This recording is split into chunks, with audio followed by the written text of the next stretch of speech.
Welcome back to another episode of the Mental Liquidity podcast brought to you from Seoul, Korea. This is your host, MJ Kim. Today, I'm proud to introduce you, our guest. This man is my brother. He's the co host of a soon to be released podcast, the Balance Podcast. He's basically the man who inspired me to start a podcast and laid the foundation for this podcast right now. Very privileged to introduce you, tonight's guest, Jaewoo Jo. Jaewoo, man, how you doing? Uh, I'm doing great. Thank you so much for having me here. My name is Jaewoo Jo, and I've known Minjae in school and college, and we met through a finance club. And he's the one who actually inspired me to do this podcast, and he's the one who actually initiated it and has a platform right now. So I'm just trying to be like him, and hopefully we have a good session tonight. Joe and we had our first episode of the Balance podcast. I think it was like 2 months ago, and Yeah, it was in May. it was very spontaneous. Like we were just Right. talking about like how you doing these days and like what's your Hmm. interest. And we both said we were interested in podcasts, and like we both said to each other, why not? Let's just start it. Like we just need a recording device and a room to do the podcast. So we reserved a room in our school and we just did it. And I think we Yeah. did like a good do we do like 5 or 6 episodes? Yeah, I I think think so, right? we did 5 episodes so Yeah, far. we had like a Yeah. good solid 5 episode. We talked about various topics about life, mindset, motivation. We even Right. brought in a guest. Shout out to Yeah. Songyeon. We once did Yeah. it. We went through all these experimental phases, Uh-huh. and like that experience really inspired me, like for real. And like we talked a lot about this to each other, and like we actually found the authentic and genuine joy that we lost in ourselves for a long time. Hmm. Yeah, So definitely. yeah, like just wanted to thank you for No like for worries, the man. opportunity to give me that experience, and I'm looking forward to probably continuing the Balance podcast later on. Hmm. Yeah, Definitely. definitely. So yeah, Joe. So I want to kick off this podcast. Starting from the start. Yeah. You are you study overseas, so you were born in Hmm. Korea, but you moved to Thailand. Yeah. I want to ask you, how was life in Thailand? What kind of child were you? Yeah. To give you a brief background of my upbringing, I was born in Seoul, South Korea, and I moved to Bangkok, Thailand with my family when I was 2 years old and lived there and graduate until I graduated high school and came to Korea University for college. And so basically, my whole life, I pretty much spent um, in Bangkok, Thailand, and it was a great experience. It, I I think Thailand. I always feel and think that Thailand's my home. I feel that it's my fourth year living in Korea. Well, not technically, but basically, it's my fourth year living in Korea. But I feel that I just got adjusted to the culture and to, I guess, the lifestyle in Korea now. And I think there's a stark contrast between the two lifestyles in Bangkok and Seoul. I feel like Seoul is a lot more busy and people hustle a bit more, while in Thailand, it's definitely hotter. So people just take it a bit easier and they're more relaxed. And having going to an international school, I feel that I was exposed to different cultures and different people at a relatively young age. And I think that really kind of, I always think that as a huge privilege, I always got to thank my parents for giving me that opportunity. And yeah, I always, it was really fun. But, during my middle school years, and there were some tough times, but overall, I can't thank my parents more, and I hope Yeah, a lot more we'll people have that experience. dig more into your I guess your ups and downs Yeah. in the meantime. But Hmm. so you lived in Thailand for how many years? I lived in Thailand for 17 years, from 2 17 to years. And you 19. lived in Korea for 4 years. Hmm. So you spent most of your childhood and most of your life in Thailand. Hmm. And I Yeah. think what was interesting about your response just right now was that the baseline for comparing the amount of years that you lived in a place was Hmm. Thailand. So you said Yeah. it's been 4 years since I moved from Thailand to Korea. So that means Yeah. like your, I guess your root and the base Uh-huh. is actually Thailand. So that was kind of interesting Right. to hear. Yeah. Yeah. You mentioned your life in Thailand Hmm. as a roller coaster. I think that kind of Yeah. resides with what you just said about having some hard times during your middle school and high school. Could you elaborate Mhm. on us on that? Yeah. So yeah, it so basically my father moved to Thailand to do business, and it was going, very well. But during up until it was going very well up until the financial crisis, and then after 2008, 2009, um, I think the crisis kind of hit my dad's business hard, and it kind of took a toll on me. I don't think I've told anyone, but I actually couldn't go to school due to the financial situation in my family. Um, and when I was in the sixth grade, and so I had to move out of the school that I used to go to, and then I was basically homeschooled for around a year, 1 year or 2 years, and then yeah, I think that was pretty much like the lowest point of my family, and we got back up and I went back to school, and I tried my hardest and came to Korea. So there was a lot of tough journeys that not only me, but my whole family had to go through. And I think that really builds character. And I feel that that's when I kind of opened my eyes into the real world at a, I guess a Mm. relatively young age. And I think I take pride in that. I think as a man, as a person, you need to go through some hardship, to build character and kind of find out who you are.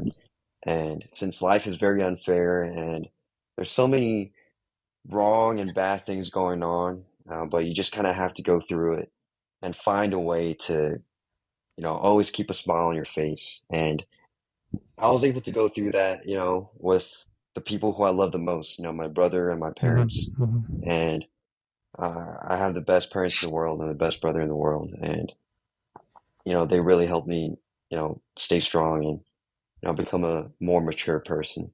No doubt, no doubt. Did that experience like have does it have any relation or connection to what you want to pursue as a career right now? Because you're interested in like in finance and more into corporate finance. Does it have any Mhm. relationship? Yeah, I think it definitely does. Because, our family was affected directly uh, from the financial crisis and basically just the bad economic situation around the world. And I think that's when I kind of really looked into, like what is finance? What is the economy in general? How does the world work? How does a business work?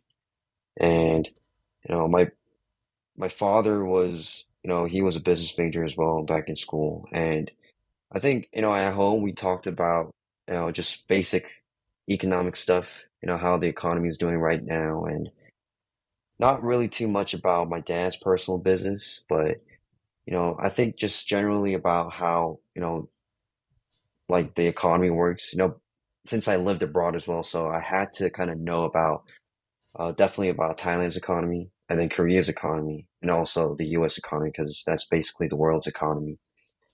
And with that, I think that's when I kind of gained interest into, yeah, the economic and financial aspect of the world. And also with the characteristic of the career that I'm trying to pursue, which is investment banking. Um, I think it's very different from what my father did because he made his own business. but in investment banking, you're working under a strict hierarchy. And I think Yeah. that that's when I learned I want to start off my career under, you know, a strict hierarchy so I can kind of earn my way through, um, I guess, the ladder within the company and make a little stepping stones. And it's a lot more, um, it's conservative compared to making your own business because there's a lot less risks involved. And, my dad always tells me, like, don't, really think about starting your own business until you feel really Mhm, confident about it. And mhm, that mhm, comes with age and profession and experience. So, yeah, investment banking, it's something that I want to pursue. And also my brother is working in investment banking, so I get very lucky enough to get direct help from him and kind of understand the overall um, you know, things that are going on investment banking in Korea. So yeah, yeah, I think it really does have that really kind of motivated me to pursue this career. mhm.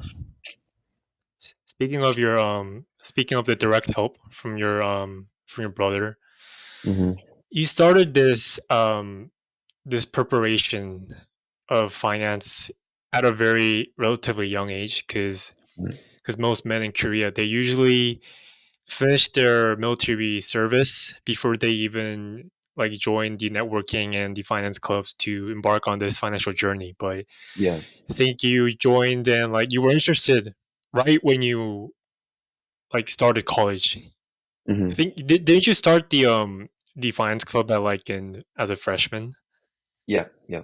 Yeah, so you Hmm. had this very head start compared to others, Hmm. and to me, I think I was very envious of you, and I thought that it's a very I don't know, it's like a very privilege to have that kind of head start and all the information needed in doing that because relatively like I'm like kind of detouring and like I did all other exams and then like in a relatively late age I've been trying to embark on this field. So as in your perspective and your situation, like how do you feel like could you talk to me about what having that head start was in pursuing this career? Um, yeah, I guess I had a head start because, like you just mentioned, a lot of, college males in Korea kind of join these academic, clubs in college after their military service. So that's when they're, in their, late sophomore, junior, or even senior years. Hmm, But hmm, I've kn- I knew I've known about the finance club during my high school years through my brother. He said, he's the one who actually kind of encouraged me to go to Korea University because of that finance club. Not solely because of that finance club, but he thought that Korea University was, a great finance school in general in Korea. Oh, And you know, and when I decided to go to Korea University, I think the first thing he kind of gave, the first advice he gave me was, there's a finance club called IFRA. Why don't you, join there? And I was like, yeah, but you know, don't I have to kind of think about that after my military service? But he was like, no, just try it. Why not? You got nothing to lose. So I went in there. The first semester of my freshman year, I didn't apply because I felt that I just didn't know anything, and I was just getting used yeah. to, being Mhm. a college kid and being an adult. And then in my second semester, that was when COVID hit, and I pretty much had nothing to do, and I've always wanted to join the finance club, and I reached out to my brother, and I was like, I think I'm gonna try prepping, as hard as I can, and you know, apply for the club. And he helped me out, and I think for one solid month, I've kind of practiced.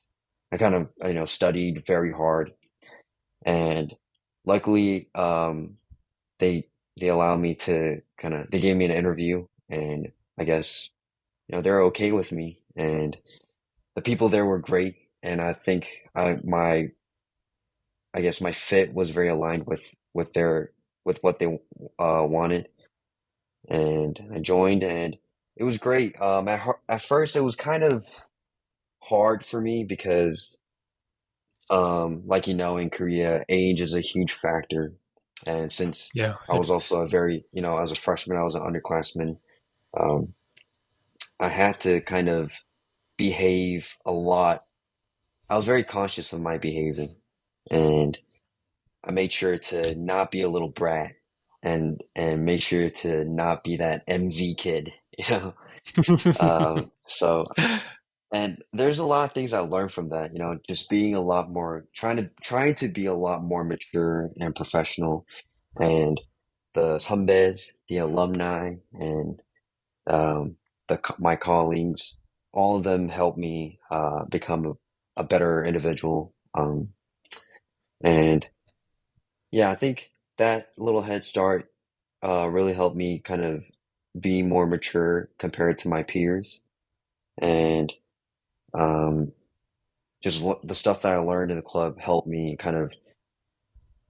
it gave me direction to how to prepare to break into investment banking. And I think the biggest moment that I kind of took pride of joining the finance club at an early age was when I saw my college peers start to apply for these clubs after coming back from the military, and just seeing them go through that rigorous process. Um, I felt very grateful to start at an early age, so I didn't have to Mhm, kind of stress about that mhm, procedure. But um, on the other hand, I felt very good trying to help out my peers because it's a small world. We have a lot of mutuals, and I think that we could kind of sort of help each other out. And now I don't even know if I have a head start now, to be honest. I'm just trying to get there. What I mean trying to get there is trying to kind of get um, a good investment banking internship. I have not experienced an investment banking internship yet, but I'm working my way there, and hopefully I don't get complacent and just be thankful of what I'm given and what I've experienced, and you know, trying to leverage that to become a better individual in the future. That's a great mindset there. I love it. Thank you. I remember my first encounter with Joe when I first met Joe. Hmm. Uh, to be honest, you look very young.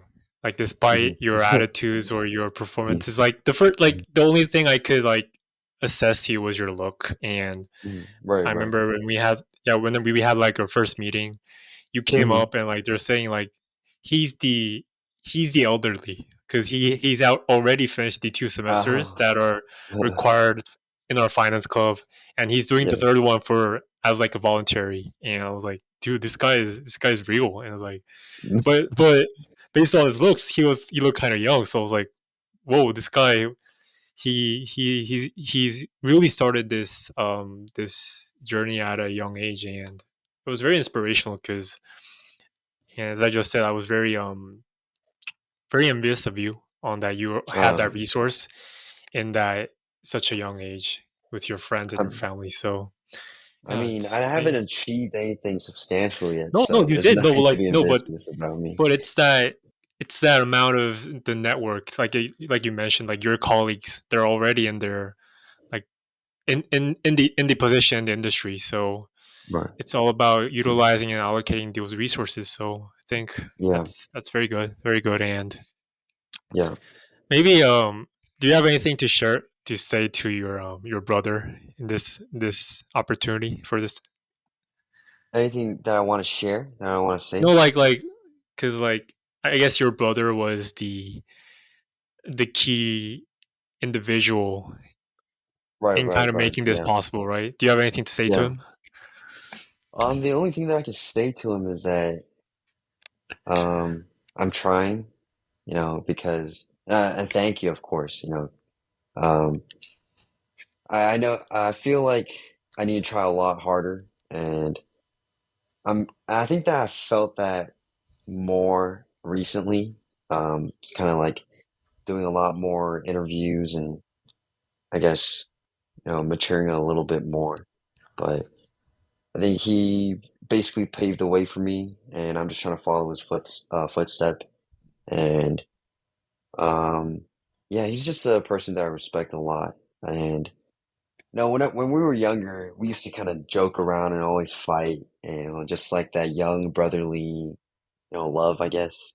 But now I kind of look up to him a lot. Um, there's a little age difference between me and him, 4 years difference, which is Oh, it's not four a years. really, Oh. yeah, not Mhm. it's not a big gap, but I don't know. I just kind of look up to him, and he, he's not really like a father figure to me, but he's just a lot more than an older brother to me, And I'm starting to actively reach out for help to him, and you know, I'm trying to, you know, I guess be like him to in a certain way, So, but you know what? I'm trying to be like you too, EJ. Oh man, come on. No, but I just want to say this. I just want to set this straight.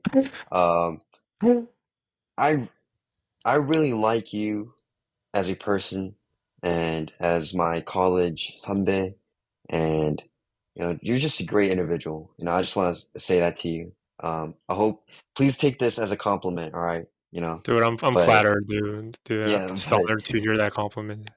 no, but I mean, like, there's so many things that I learned from you because I think you're very consistent with everything that you do, and that's something that I'm trying to work on right now. And I think I've mentioned about this to you before as well, but seeing you actually make this, mental liquidity, podcast platform, and already I'm the seventh guest Yeah, now. you're the seventh episode. Yeah. Yeah, already the seventh guest. That's crazy in a short amount of time. And you're a busy individual too. So, I mean, you get work done also. So I think that's something that I want to work on, and seeing you kind of motivates me to do that. And, you're just a smart individual. Eh, during our time in the finance club, you're an accounting master, man. And also, apart from that too, I think you have a lot of knowledge in various fields. And, you know, I'm, I think you have I don't know how to say it, like a holistic mindset. And I think that's very important, especially as business majors. So thanks so much, man. Dude, I'm super flattered. I have never been this honored, and like I don't even remember being honored in the recent days. And Oh like it's man. actually it's like I try to live. I don't live up to other people's expectations. I just want to be myself. And like starting this podcast, it was really it was kind of trying to follow through my internal voice. It's like Hmm. something in my something in it, like there's somebody in my inside like who's telling me you have to do this. Like I know you're not ready, you're not prepared, you don't have you don't have the Andrew Huberman or like the David Goggins that podcast level yet, but still you have to do it because starting is what it means to you. So I try to follow through, and really, if it wasn't for you and my friends and like the people who supported me on this decision, it wouldn't have been possible. So I thank you for that, really, again, Oh man. and for the compliment too. That really that's very good to hear. Yeah, Thank you, man. I and mean, I was actually I was the reason I asked you to I wasn't actually like intentionally trying to like make you say a compliment about me, but my yeah, initial you question were. was like I'm just say kidding. I'm so. just kidding. I wanted, yeah, I wanted you to say something about your brother, and the reason was that I have a younger brother too, and I don't know, I I doubt he'll listen to like any of this, but like seeing from your brother, you and your brother's relationship, I was very inspired. I was inspired by the amount of the positive energies that you guys exchange, and like how your brother imparts his wisdom and like the experiences that he had and give that to you. So, and I thought to myself, do I have that influence to my younger brother? And unfortunately, the answer was no. So, like in Well, why do you someday, if think it's no? well, first of all, he we have very different paths in terms of career. Hmm. I'm a business major. He's a see. I don't even know. Like I because I don't even know there's an exact name for the major, but it's Yeah. related to like it's biology. It's biology. Yeah. Oh, so it's like a little bit towards a STEM major. It is. It is. Mm. And like we had different backgrounds. And my middle school and high school, it was all of the schools were mostly boarding schools, so Mm. didn't really have the time to spend with my brother at at the house, at my house. Mm. And I think the recent memory with my brother is really the times that we played when we used to live in the States, Hmm. like when we took out our football, our baseballs, and like just play catch at the backyard. I think that was like the last vivid memory that I have with him. So like like hearing from your brother and your you and your brother's relationship, like it really made me think about my relationship with my brother. And someday, I hope, if my brother is in your position in any podcast and has the opportunity to speak something about his brother, which is me, I hope he can say the good things that you just said to your brother. So, yeah.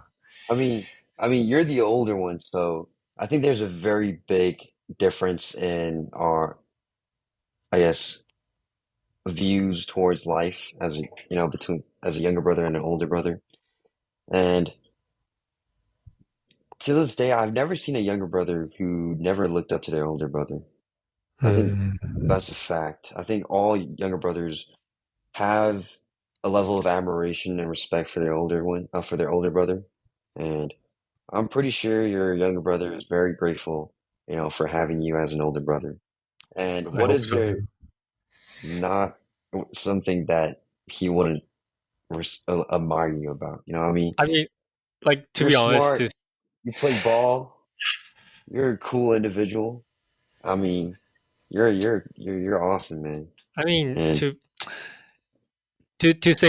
say things straight up, I think I was kind of harsh on my brother because hmm I don't know why, because I was very like this well-rounded individual outside of my house, like in my school with my peers. I was very well-rounded. I was polite to everybody. I was kind to everybody, generous to everybody. But somehow I didn't want to like have that attitude towards my brother. And I don't know mm. why. Like I think Also, you had somehow a harsher attitude towards your brother, yeah, like I like was a more yeah, I was unfiltered different. sort I of was approach. different. Yeah, Yeah, I was I feel different. that way as well. I mean, because you act very differently um, with your family members. It's a lot more different. I act a bit different with my family and Yeah. when I meet Yeah. my friends. So I think it's just something, it's like pure raw emotions towards your family. So, I think so. Yeah. I think, yeah, yeah, dude, yeah. I I mean, think I that's was what, very curious about like what's the underlying, I guess, the mindset or the primary instinct hmm on that discrepancy between the personalities that we show in front of our families and in front of hmm our friends.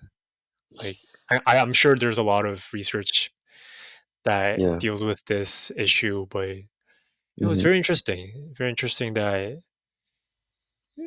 we have that disparity yeah. in and It's very interesting outside. because you can be a lot more real towards your family, and I think unconsciously you kind of expect more from your family. And but even if I don't know, I kind of like it when my brother is a lot, well, not a lot, but is more real with me, because I can truly assess who I am, kind of in a more objective manner. And my brother doesn't really sugarcoat things, so Mhm. and I think, like you just mentioned, being a little harsher on your younger brother, I think your younger brother might actually like that more, because it means that you truly care about him and giving a Yeah, but little sense of expectation to him, not too much, but a little bit is, I think that's very important. sometimes he kind of responds my attitude with some spice of animosity and like adversity. Yeah, So I think I think communication is a key and the crux in solving this situation. yeah. Communication But is then definitely we, important. but then we don't have that much time to actually like sit in the table and talk to each other because we're both looking at our smartphones and like Yeah, we think there's a lot better to do than sitting with with your brother talking about these clumsy real stuff. So yeah, I don't know.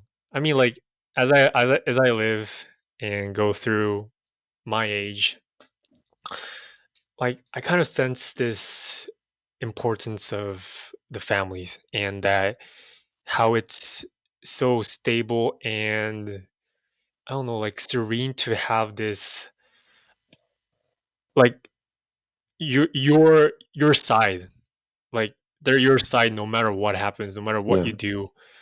They're Hmm. just they show the unconditional love to you no matter what happens and what situation. So like because as you live through you somehow sense that it's really all about the competition and it's about Yeah, fighting and you have to get your bacon in this war. mhm. So yeah, I Yeah, think yeah, as you get older you kind of sense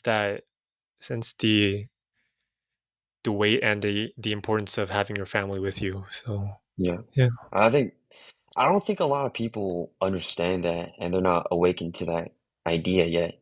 Um, it sounds so, I guess, obvious to me, but I kind of nowadays I kind of realize I can kind of understand and see why a lot of families break apart as they get older.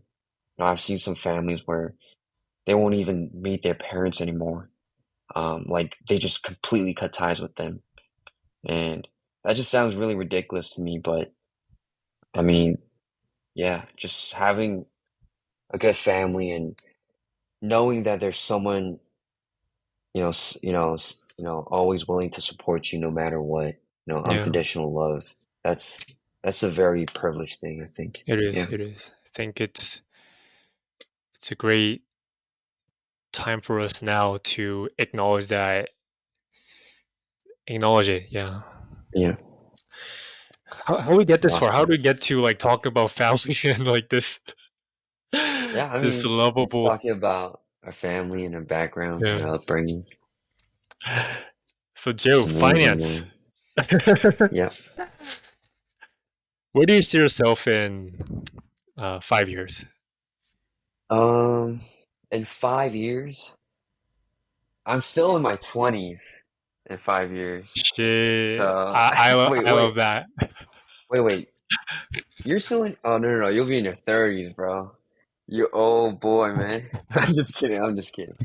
But in 5 years, I see myself working, definitely working, hopefully, working, I don't know, in investment banking, which is something that I'm striving for right now. So in 5 years, I'll be 28, and yeah, hopefully, I'm an investment banking analyst who kind of understands, what he's doing, that can actually, you know, be a professional. I've always wanted to be a grown professional, and I think that's so hard, because even now, I mean, especially now, as a college student, there's so many things I don't know yet. But hopefully, when I'm an investment banking analyst, I'm pretty confident with the materials that I'm, dealing with, and be able to kind of hand down information and give useful advices to um, the hubes in our finance club and also in our school. I want to be a great role model for people who want to work in investment banking. Especially to my finance club people. I think that's my. I wouldn't say that's my biggest goal. I mean, the biggest goal as of now is trying to make it into investment banking. But yeah, I wanna I wanna start working. I actually don't wanna. Wait, I can hear you breathe through your mic pretty loudly. Yeah, Oh man.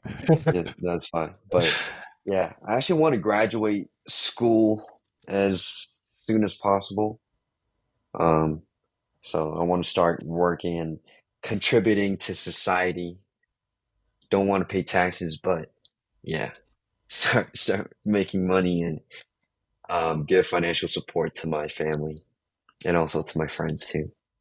I can picture you having a Q&A session in for orientation at the beginning of this semester. They're like, Hopefully, I can get some invited, man. yeah, someday how did you get to investment banking? What is the important qualities of an investment banker? Like, you're Yeah, I'll be like like, oh, I was never really interested in investment banking, but I just somehow got here. That's what all they say. Yeah. Nice. And what about your end goal in terms of your career?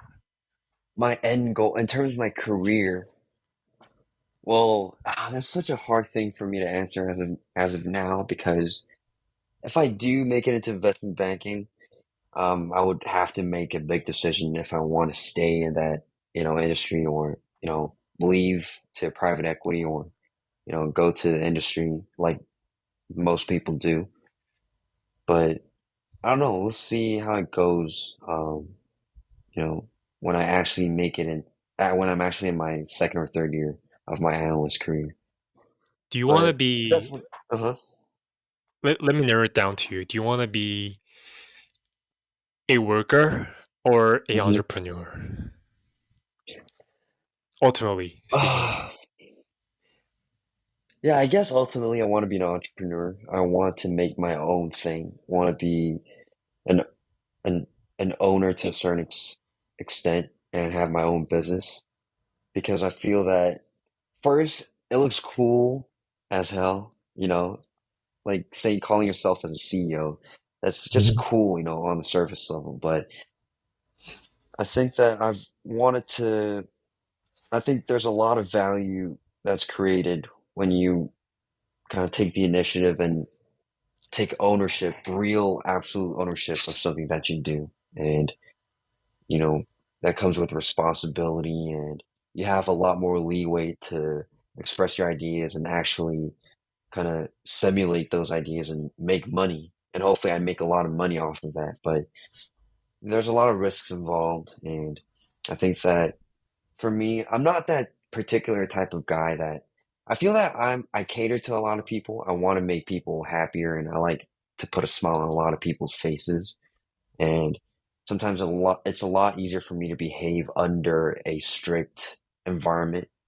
For example, like a strict hierarchy. And when a boss tells me to do this and when a boss gives me direct direction, I think that's a lot easier for me. But when I'm in my 40s, I don't want to be in that particular position. So, um, I don't know. Maybe I'll make my own private equity shop, or I might do something completely different. I might be a full-time podcaster with you, in 20 years. Oh, dude, I That, think that's the most appealing one that I've heard. dude, that would be crazy. Like 20 years, a podcast for 20 years. That's like What longer than most companies. we could have like the second Joe Rogan podcast where it's Yeah, sponsored man. by Spotify. Yeah. That We make a do hundred you million dollar deal. do you know he makes $6 million every year just from the podcast? Oh, really? I thought he makes more. I don't know, but 6 million is still a lot, but that's Yeah, crazy. I know just that from a his, podcast. I mean, that's oh, amazing. Joe Rogan, yeah. He's the Dude, podcast godfather.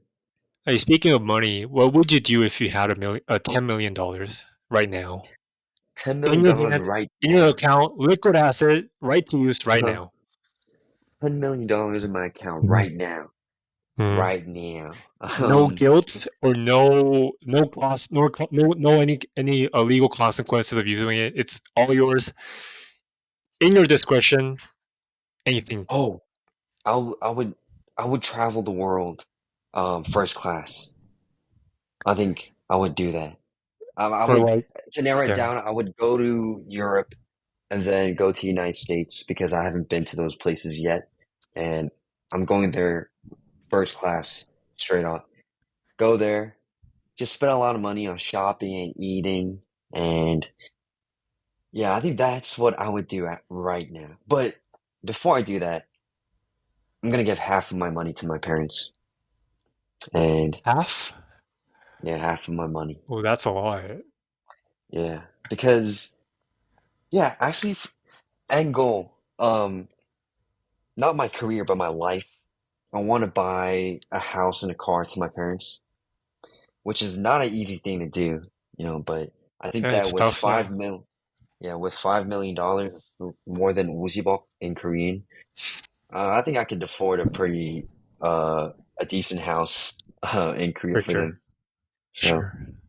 yeah, I think, yeah, $10 million, man, that's something that I want to. I don't even think I can earn that much my whole life, but I want to get there as soon as possible. Nice. If you were What to would you choose, do? Oh yeah, what would I do with ten yeah. million dollars? What would you do? First, I would hire three people.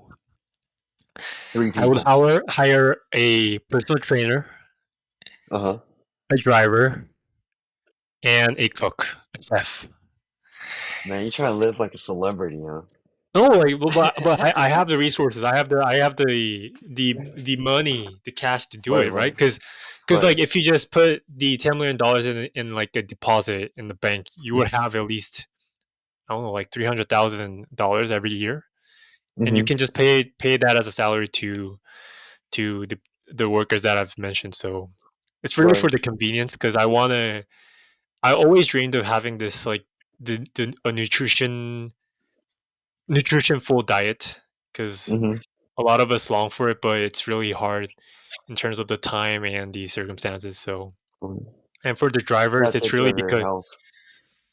the reason why I wanted a driver was because I had a chance to ride in this G90, like it's Oh, like a sedan where yeah. the CEOs ride, and Uh-huh, it uh-huh. was so comfy. And one thing I want to point out is that you could actually do stuff while you drive because like I realized that the rich are rich because they use their money to buy Uh-huh. someone else's time because when we travel Right, when we transport to another location like we just have to look in our smartphones and like we can't really like devote ourselves into any activities but right, if you have a car and a driver who drives for you then you can use that time so I think that's right, the reason why I want a driver and as a personal trainer, it's obvious your health is the greatest asset you can have.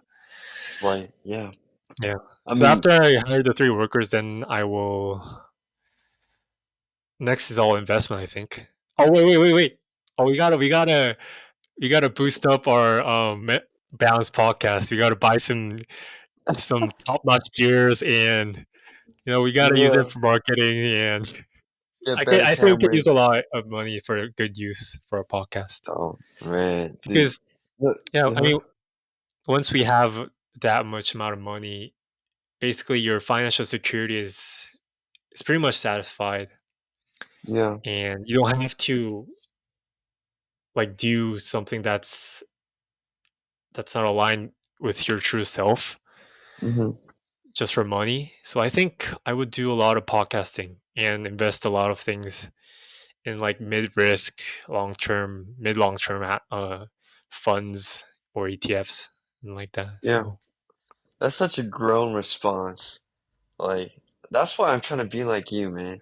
no, dude, I'm no. out here I trying to thought about this. Like, spark. this is no, this is what I think. like with myself. Like recently, I had this eye surgery, and I had to spend time with myself in a dark room. Oh And like man. I would imagine myself. What would I do if I won the lottery? Like, it's all goofy stuff that I was thinking about. So You had some meditation, for huh? sure, Man. And speaking of the yeah. G90, I mean, it was so nice because these days I get off work a bit late and I have the chance to take the mobile taxi, the deluxe taxis in Korea. Wait, the And deluxe taxis are G90? yeah, so I took Kakao Black. Yeah, Wow, and it was like I was kind of shocked because I didn't know it was that long. It was like a it is. It mini is. limousine. It's I massive. It's yeah, big, I got and yeah, mhm, dude, it's huge. I hopped on. The seats are comfy as hell. I was able to spread my legs full way. I pretty much mhm, lied my way to mhm, home. mhm, mhm, mhm. Um, and it was yeah, that kind of motivated me to kind of earn a lot of money in. Yeah, it is Yeah, because like there's a lot of controversial. There's a lot of controversy in terms of the sentence, the phrase "money buys happiness,"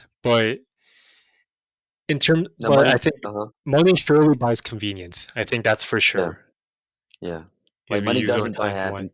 happiness, but it gives you it buys you Yeah, convenience. Yeah, convenience. That's for sure. So yeah, I think it's a good motivation.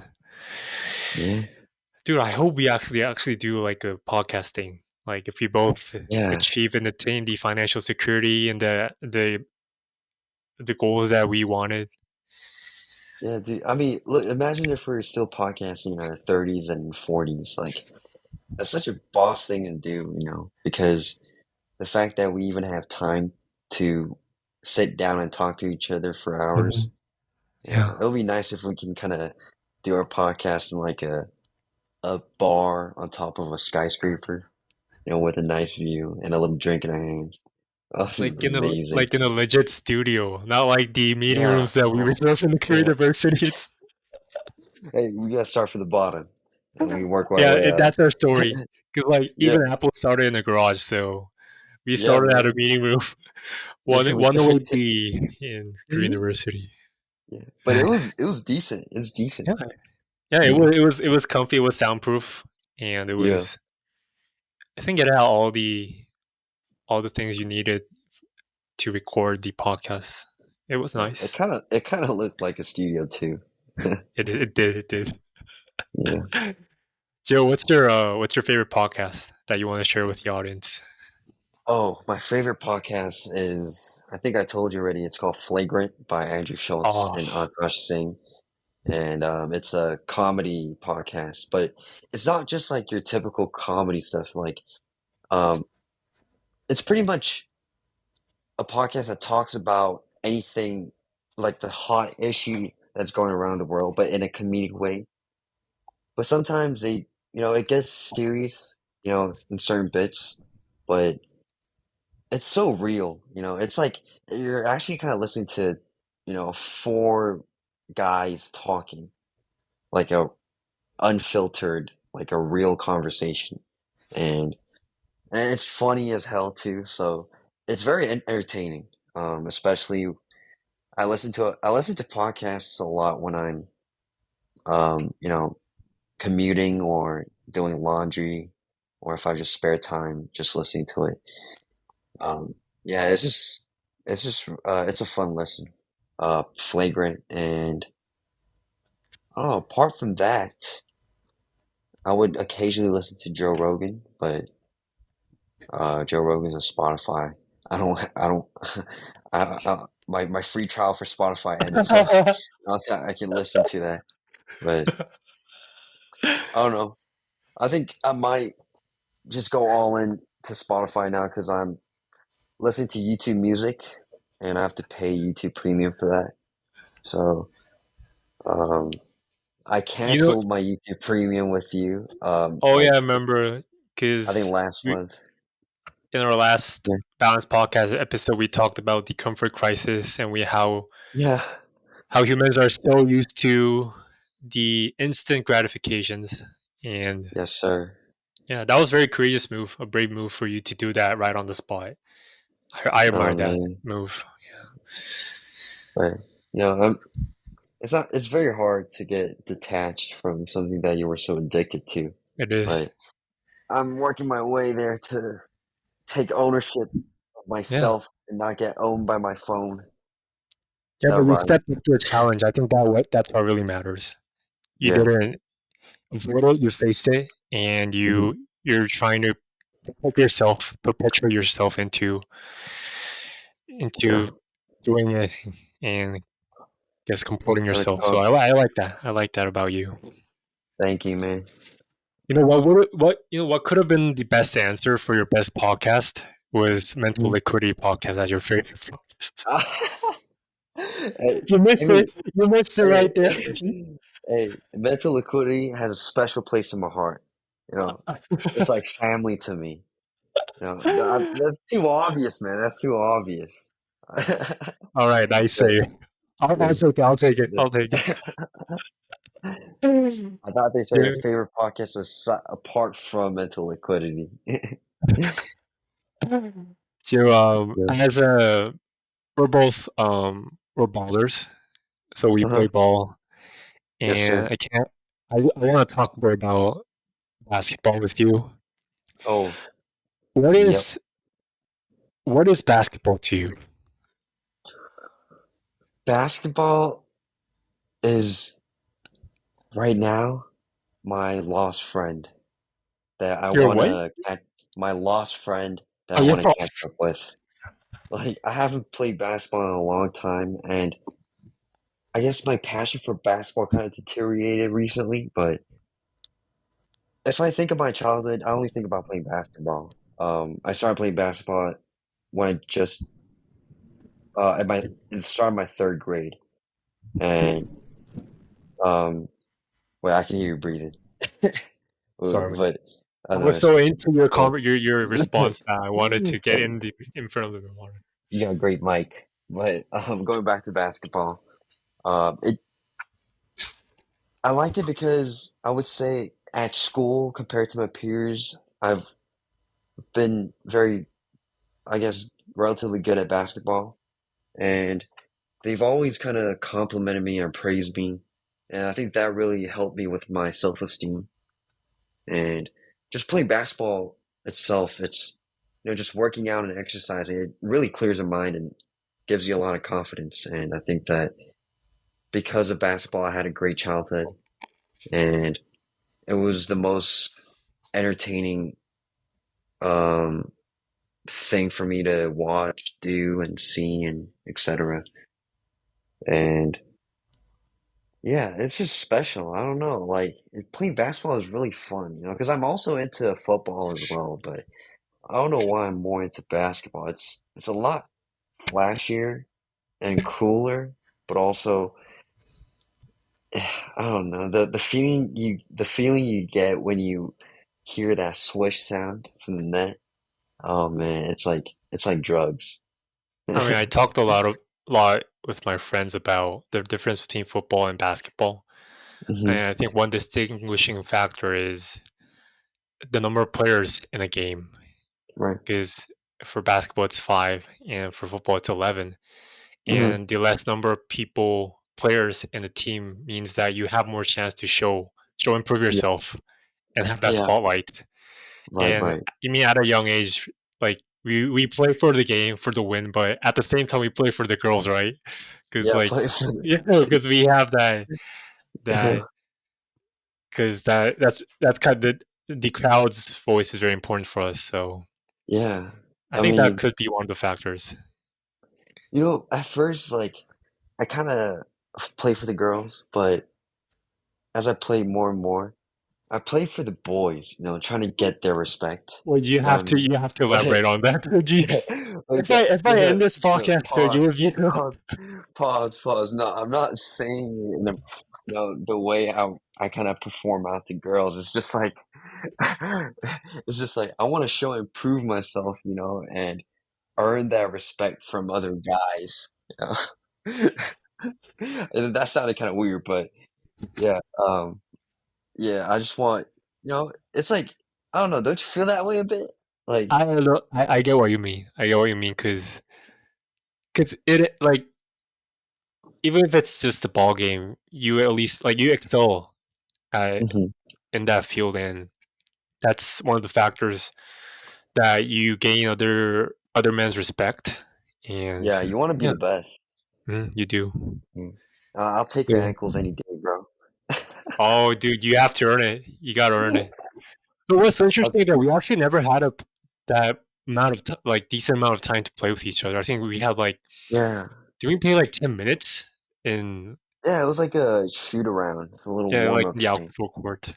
I was very kind of excited to play with him, but then he went to like this practice Yeah, because I had to. I Joe's wasn't a got the basketball touch. player. He's a shooter. Like I could I got see that in shooting. his form. So No, but I gotta work my way around again. I have to rebuild myself. I lost everything now, and my stamina is kind of it's like dog shit now.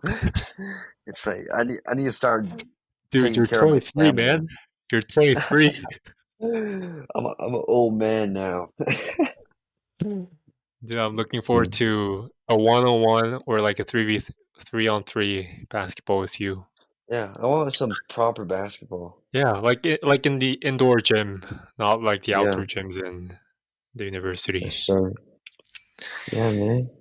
Joe, I think I have to ask you the most important and significant question we have as ballers. Okay. Who's the goat? The GOAT? No, it's a pretty easy answer for me, but I can see why people view LeBron as GOAT, but for the GOAT, it's Michael Jordan for me. For sure, for But sure. how about you?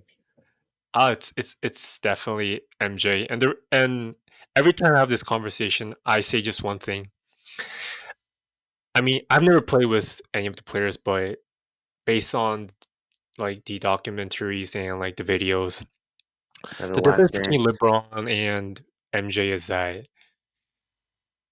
players feared MJ before they Yeah. had a game with him. But I don't think LeBron ever stepped up to the level of like generating like a fear with his foe um, competitors and his players. So I think that's one key factor. Yeah, I think people fear LeBron a lot though. Like actually playing on the court, I can see like defenders kind of shying away from LeBron but I think LeBron's less of a dick compared to Michael Jordan and Kobe, you know? Because LeBron's not really a dick. He's like a very nice guy. He is. But He is.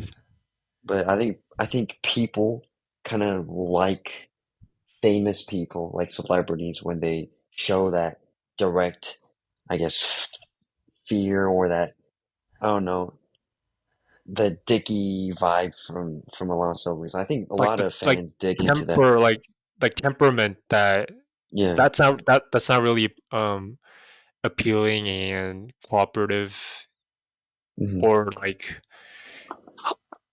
hospitable towards others. Hmm. Like some of the attitude that's really oriented to the goal and the core, for the Yeah. win. So I yeah, think I think LeBron and Michael Jordan are so different. MJ is like his attitude and LeBron's attitude is I think it's very different. I think LeBron Mhm. kind of looks I think he blames a lot more than Michael Jordan.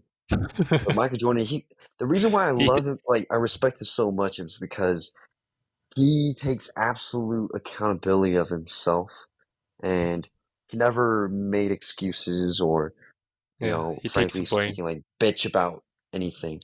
Hmm, And hmm. also he was a true professional, like a He true was. professional.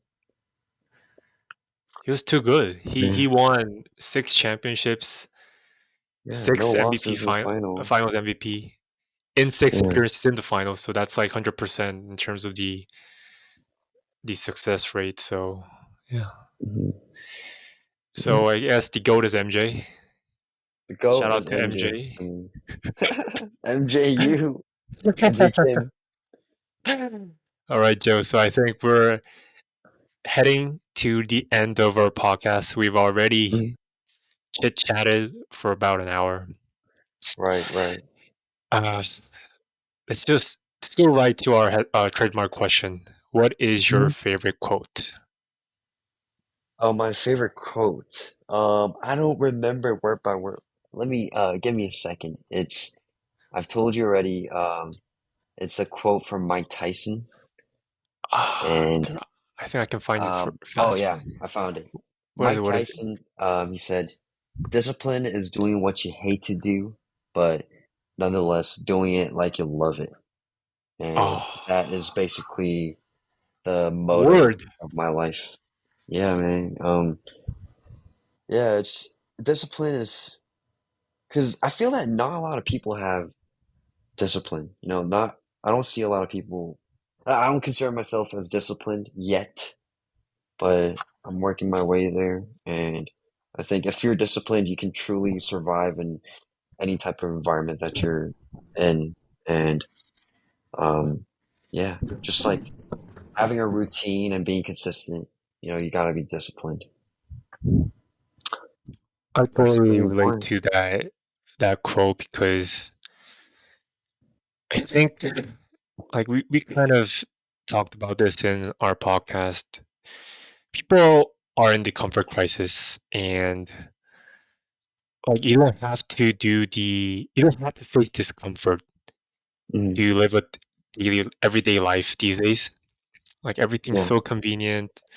Your food is right up your table. Like the gratification and enjoyment is in your phone in the flick of a thumb. yeah, And I don't think people really acknowledge uh, the importance in doing the things that you hate, yeah. because that's where your mind and your body grows and Mhm. steps up to another level. Mhm. And I mean, Mike Tyson, he was one of the greatest athletes, and he would probably had that time of persistent effort in achieving something great. So I think he probably knew what it takes and what kind of mindset you need to do that every day, dull, monotonous, like the things that you hate. So Yeah. yeah, I think that's very important. Do you think um what percentage, like if you were to rate discipline in 1 to 100, where would you be right now? I'll be at 50 right now. Some Why is days, it why is 50? because I feel like some days I'm very disciplined, and some days I'm very not disciplined, and I think that pretty much evens out. So, um, yeah, it's like so basically zero. I'm not disciplined at all because I'm very inconsistent. But So you mean it's not 50-50, but it's like 0 100 0 100, and it's yeah, like it zero average hundred. my average is up to the level 50. Yeah, yeah. So, yeah, All right. I think that's how it is for me right now. But Yeah, but like it's as we always say, it's about the process, and right, you're misstep. You're in that process of achieving that level. You just need that incremental improvement every day, and yeah, I know you're up for it, and I always support you on that. yes, sir. So, Joe, you have to wrap up. Thanks for taking your time. I know time is such an important asset for us, and you use that time for me and for the audience in the podcast. So I really appreciate that. No, thank And you. yeah, do you have anything to say? Like, how was the podcast? A podcast, it feels great because I think for the past a month and a half, I was just very busy with my work, and I haven't met a lot of people. Maybe occasionally for drinks, but um, yeah, it's good. Talking to you, sitting down and talking to you for an hour, and it really kind of the good thing about talking to you and just doing this podcast is that it relieves my temporary stress and clears my mind and motivates me. So those are three things that I kind of take away from doing a podcast. And it was a great experience for me and kind of makes me more motivated to keep this podcast thing going on. And also, congrats to you for starting an internship soon, in August, and I'm looking forward to see you, do your internship soon. And well, how long is it? A 3 month internship or Oh, it's a long four, one. It's like about over 4 to 5 months. 4 to 5 months? Yeah, so until So the you'll end be of this done year. till the end of this year. Okay, Hmm, so hmm. man, that'll be good. Hopefully, I can see you time to time. You'll be busy as Yeah, well. we'll see each So other soon. Don't worry. yeah, Man, I yeah, mean, mhm. it was a good time. Good time. Yeah, I had a good time too. It's always inspiring, exciting to talk with you. It kind of felt like a reminiscent of us having that weekly balance podcast. Like we Yeah, talked in between. Like it wasn't like an interview, like a forum where I asked you and you just responded. Like we had that exchange in back and forth like we did when we used to do the other podcast. So it was a really right. good time. Hmm. And again, thank you for coming in. So Hey, thank you. I think yeah, I think it's I'll see you soon in person, and hopefully Hmm. I'll see you again in the subsequent episodes that we have later on. Yeah. And looking forward to that too. Okay. All right. So Yeah. thank you, Joe, and thank you for the listeners for tuning in. We'll bring you more guests, more content on the next one. So until then, All right. stay stay Stay tuned balanced. and Yeah. balanced. Yeah. All right. Peace.